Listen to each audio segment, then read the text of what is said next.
दिन सवाल बहुत सीधा सा है, मुस्लिम पक्ष क्यों नहीं चाहता कि वहां पर हिंदू पक्ष जो कि 93 तक पूजा करता आया है वो पूजा उसके बाद भी जारी रखे। अरे बाप रे, ये तो धोती खोल रहा है।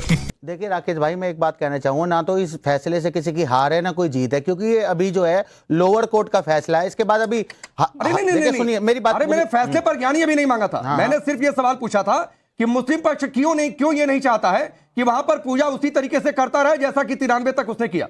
नहीं, पूजा करने से तो किसी भी मुसलमान ने अभी तक कोई विरोध दर्ज नहीं कराया है इसका, और ना हम करा रहे। सुनिए, अगर श्रृंगार गौरी की पूजा होती हो और चूतिया है क्या, क्योंकि वो साल में एक बार होती है, वो सरकार का नहीं सुना। अरे सर मेरी कह दीजिए मैं उनके साथ नहीं खड़ा हूं। देखो मैं क्या कह रहा हूं, माँ खराब हो जाएगा, मैं माँ अम्मा बहन पे आ जाऊंगा, मैं इनकी अम्मा बहन पे आ जाऊंगा। अगर श्रृंगार गौरी की पूजा अर्चना के लिए कोर्ट ने अगर इजाजत दे दी तो इजाजत होनी चाहिए, पूजा होनी चाहिए। नहीं मेरा सवाल नहीं सुनिए भाई, मगर जब कोर्ट ने फैसला दे ही दिया मस्जिदों में, आप रोकने वाले कौन होते हैं या कोई भी रोकने वाला कौन होता है?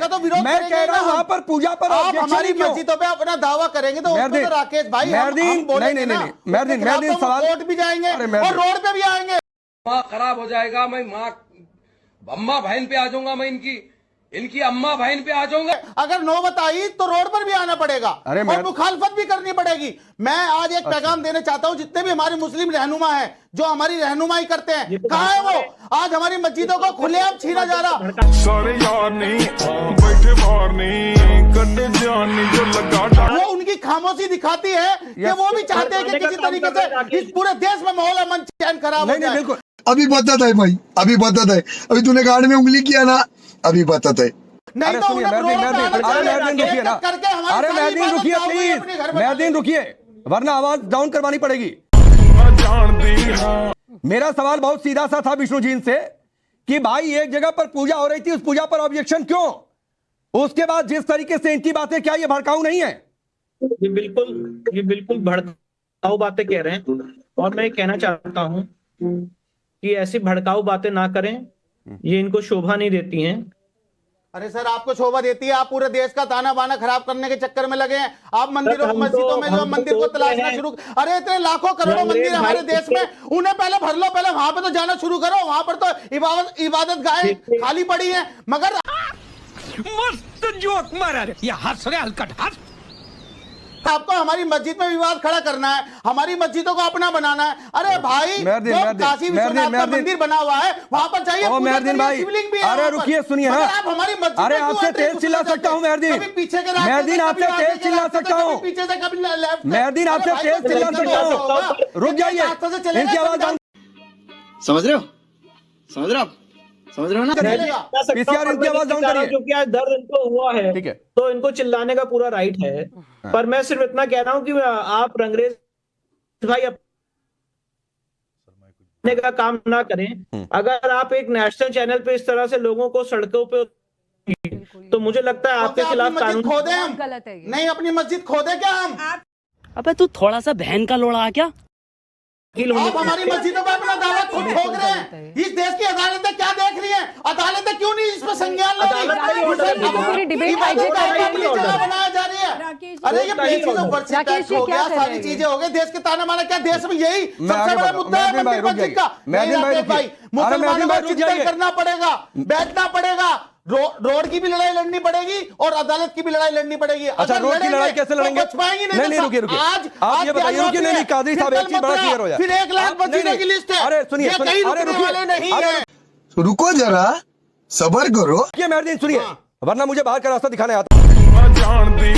नहीं, पहले बाहर जाने से डरते नहीं। एक बात बताइए, रोड की लड़ाई कैसे लड़ेंगे? जो कह दिया हमारी मस्जिदों में क्यों ढूंढने जा रहा है शिवलिंग? रोड की लड़ाई कैसे लड़ेंगे? पूजा करने रोड की लड़ाई कैसे लड़ेंगे? कोर्ट क्या संज्ञान? रोड की लड़ाई कैसे लड़ेंगे आप? आप रोड की लड़ाई कैसे लड़ेंगे? भड़काना चाहते हैं, अपना दर्ज कराएंगे, अपना विरोध प्रदर्शन दर्ज कराएंगे, अपनी आपत्ति दर्ज कराएंगे। लड़ रहे हैं ना, नहीं अदालत की अभी मजा आएगा ना, भिड़ो लड़ रहे हैं ना, लड़ेंगे, तो अदालती लड़ाई लड़िए। रोड की भी लड़ाई होगी तो वो भी लड़ेंगे। भड़का रहे हैं, और यहाँ से अगर आप मेहरदीन, मैं आपको फिर कह रहा हूँ, अगर भड़काने वाली बात करेंगे, रास्ता बाहर है, सामने दरवाजा है, बात नहीं, मेरे को एकदम सामने दरवाजा है, एकदम सामने दरवाजा है, आप चले जाइएगा। नहीं होता भैया। मौलाना अली कादरी जी, क्या इनकी बातें रोड पर उतरने की धमकाने वाली नहीं है? नंबर 1 बात। नंबर 2 बात है, सौहार्द की बातें करते हैं, लेकिन एक जगह पर 93 तक हिंदू पक्ष पूजा करता आया।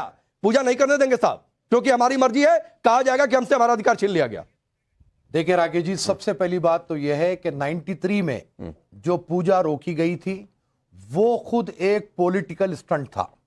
उस वक्त की जो राज्य सरकार थी, ये एक विवाद को जन्म देने के लिए वहां पर पूजा रोकी गई थी।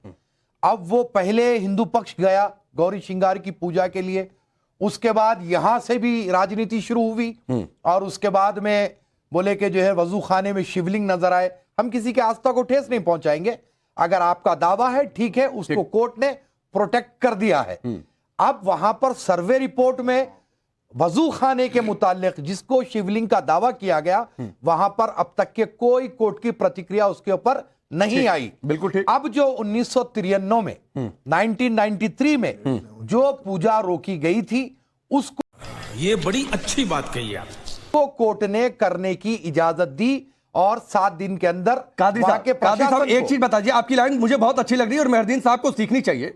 मैं सिर्फ ये पूछ रहा हूं, 93 में जो पूजा रोकी गई थी वो आपके हिसाब से सही थी या गलत थी? देखिए साहब, 1947 के कानून के हिसाब से जो यानी धार्मिक स्थल जिस स्थिति में था तो वही रहना चाहिए था, तो वहां पर नमाज भी हो रही थी, तो गलत गौरी श्रृंगार की और अभी तो रुको, क्लाइमैक्स अभी बाकी, पूजा भी हो रही थी। गलत फैसला है ना, रोकने वाला पॉलिटिकल स्टंट था। मैं तो गलत फैसला ना, एक लाइन में कह दीजिए गलत फैसला। टू बी फ्रैंक गलत था। हाँ, गलत था। सीखिए मेहरदीन पारोल, आप पेटिशनर इस मामले में, क्या ये केस अब बिल्कुल सही रास्ते पर, और यहां से जिस बात का दावा विष्णु जैन जी कर रहे हैं वो फैसला भी आएगा, क्योंकि ये उसी तरीके का फैसला है जैसे अयोध्या में ताला खुलने का फैसला था। जी राकेश जी, पहले तो मैं आपके चैनल के माध्यम से श्री विष्णु जी को और उनके पिताजी आदरणीय हरिशंकर जैन जी को मेरा बहुत नमन है कि जिस तरीके से उन्होंने संघर्ष किया और ये लड़ाई लड़ी, हर एक हिंदू, हर एक सनातनी के लिए जो अपने आराध्य की पूजा करने के लिए तड़प रहा था, मर रहा था, उसके लिए वो इतनी कोशिश कर रहे हैं और लड़ाई लड़ रहे हैं, उसके लिए मेरा बहुत बहुत धन्यवाद उनको सबसे पहले। दूसरी बात देखिए, हमने जिस तरीके से एक करके स्टेप बाय स्टेप हम चले हैं और आज हम इस स्थिति में पहुंचे हैं। जो हमारी ओरिजिनल पिटीशन में थी उसमें भी हमने बोला था कि हमें पूजा का अधिकार मिले, और जो सबसे महत्वपूर्ण एक और चीज थी जो तहखाना, जिसमें व्यास जी जैसे भी आप बात कर रहे थे, 93 तक वो उसमें रहते थे, उसमें पूजा अर्चना करते थे, उनको वहां से रातों रात निकाल भी दिया गया, वहां पे पूजा बंद कर दी, श्रृंगार गौरी की पूजा बंद कर दी, फिर वहां पे लकड़ी के जो है बैरिकेडिंग कर दी, उसके बाद स्टील के बैरिकेडिंग कर दिए गए और पूजा बंद हो गई। और उनको अगर आप देखते हैं तो वो तहखाना इतनी गंदी स्थिति में था, जो अब ASI सर्वे में जो है साफ हुआ है, और अब साफ सफाई होने के बाद वहां पे कोर्ट ने आदेश दिया है कि वहां पूजा अर्चना हो अब। तो ये बहुत ही महत्वपूर्ण ऐतिहासिक फैसला है आज का, और हम बहुत खुश है इस फैसले से। ठीक है।